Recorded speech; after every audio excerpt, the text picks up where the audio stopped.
So in today's movie review, we are talking about Dookie. No, it's Dolittle. Dookie. No, it's Dolittle. Say Dookie. Whatever you say. Dookie.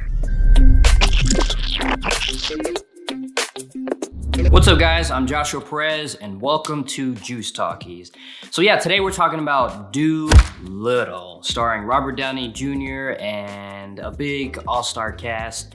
Doing the voiceover work for the animals in the movie. So Dolittle starts off with a recap and a voiceover animation on basically who Dolittle is and his ability to talk to animals and the tragic loss of his wife lost at sea, which later leads him to lead a life of just being a bum since all that has happened. So he's living in the manor, like the dude doesn't look like he showers or shaves, his beard's all grown out, and he's pretty much still grieving and pretty much depressed. He doesn't want anything to do with people or humans or society. So the officials of Buckingham Palace send an emissary over to Dolittle's manor requesting that he help the queen because she's been poisoned and she's dying, and who better to ask than a veterinarian to save your life. So it's up to Dolittle to track down this sacred flower with an elixir that's going to cure the queen and save the day. So I'm gonna go ahead and let you guys know the few good things that I liked about this movie, and there were not that many. So it's been a while since I've seen the Eddie Murphy version of Dr. Dolittle, but I will say this new one is definitely a lot more ambitious and a lot more adventurous than that movie was. It's a little more entertaining. There's a lot more action going on in this movie compared to the old one. Another thing I did like was the squirrel character. He isn't part of Dolittle's original entourage of animals. He just kind of tags along, but he's actually funny in a lot of the scenes, and some of the jokes that he had actually made me laugh. It did. He's the only funny part about this movie to me, in my opinion. And then, some of the action in this movie was mildly entertaining, and I love the whole pirate ship aspect of the journey, going on this epic quest on this big ship. I mean, that was okay. And I felt like the pacing just kind of breezed by. It wasn't a movie that dragged too long. I mean, there was something always going on at every scene to just kind of keep you engaged a little bit. So I didn't feel it was overly long or too short. But with that aside, let's talk about the bad. And there is a lot of bad in this movie. You will not miss it. Let's start off with Robert Downey Jr.'s character.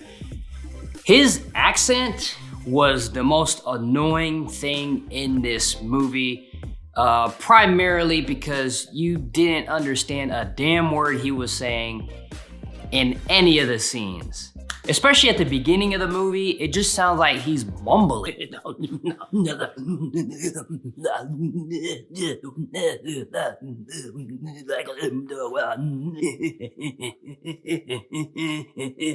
like, dude, put the bottle down. And I honestly wish they had played subtitles for the movie, and that would actually help me understand what the heck he was even saying. But that's all it is. He's just kind of mumbling to himself, and I'm thinking is he speaking another language? And another thing too is that I couldn't figure out what kind of accent he was even doing. There's times where it sounds like he's doing a Scottish accent. There's times when he's doing an English accent, and then you just have the mumbling. Another thing too is that even though I enjoyed the bits with the squirrel and the jokes coming from the squirrel, that's not to say that all the jokes in the movie from all the other characters landed. Another thing also is that a good majority of this movie, most of the movie, is just unfunny. It's corny, it's cringy. The squirrel was the only part that I did like. A lot of the jokes I actually laughed at coming from him. But everyone else and all the other animals, I thought it was so bad. Especially when you get to the later half of the movie and there's a scene with a dragon. That scene just had me nope. And now that I think about it, I am super pissed off now, and I'm going back to the movie theaters and I'm going to get a full refund and a movie ticket I feel like if you are 5 or 6, around that age group, you're gonna love the movie, you're gonna enjoy the movie. And I think this movie is going to be better enjoyed with your kids, your niece, nephew, whoever. One thing that didn't make sense in this movie was the whole thing with the squirrel character. So at the beginning of the movie, you'll see this young boy, he's wanting to become Doolittle's apprentice. He has a love for animals too.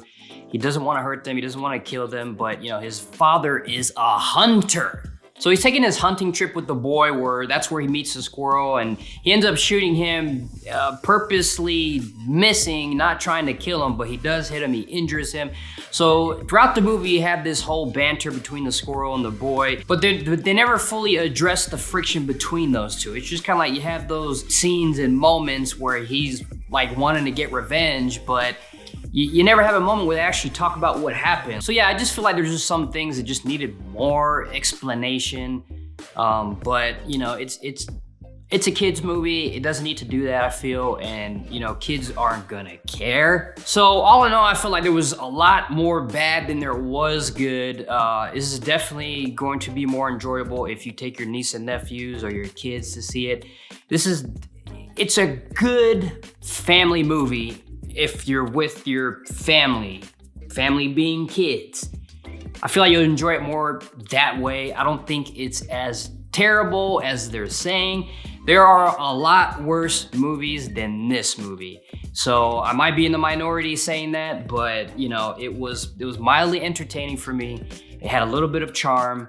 A lot of bad, a lot of things that could have been a lot better in this movie, but it's watchable. It's watchable. You can sit and watch this movie and not completely kill yourself. So there's that. And you know, honestly, the one thing they could have done to make this movie even better is make it animated. Like when you see the intro to the movie and that whole backstory is done in animation, it makes you want to have the movie be just that. Like I think this movie would work so much better if it was animated in a 2D Disney style. So I am going to be a little generous with this movie and I am going to give it scrambled juice.